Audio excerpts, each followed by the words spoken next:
Hello good morning, જય માતાજી, જય હનુમાન દાદા. સ્વાગત છે તમારા બધાનું આજે રિદ્ધિની દુનિયાના મારા મિની વ્લોગમાં. કારણ કે ઘણા દિવસથી વ્લોગ આવતા નહોતા એટલે વિચાર્યું આજે મિની વ્લોગ બનાવીએ. અને આજે હું વહેલા ઉઠી ગઈ હતી સવારે.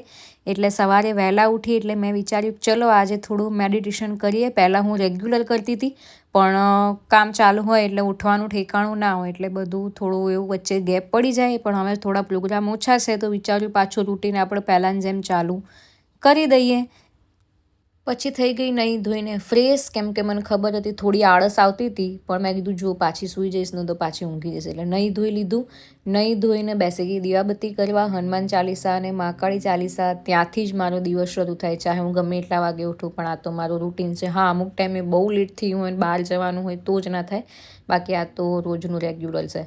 પછી બેસી ગઈ નાસ્તો કરવા માટે. જનરલી તો રોજ મોડી ઉઠું છું એટલે નાસ્તો કંઈ કરતી નહીં, સીધું બપોરનું જમવાનું જ મોટા ભાગે હોય. પણ આજે વહેલા ઉઠી હતી ને અત્યારે વાગ્યા હતા ખાલી 7 સવારના. સવાર 7 વાગે તો હું નાસ્તો કરવા બેસી ગઈ હતી. જો કે બીજા બધા માટે નવી વાત નહીં હોય પણ હું મોડી ઉઠું છું ને એટલે મારા માટે થોડું છે. નાસ્તામાં હતું ભાખરી, દહીં અને ઘી, કેમ કે હું ચા કોફી તો કંઈ પીતી નથી.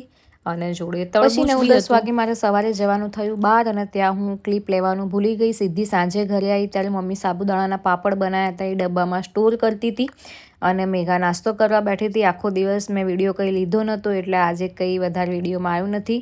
તો ચલો મળીએ આવતીકાલે નવા વ્લોગમાં. ત્યાં સુધી બધાને બાય બાય.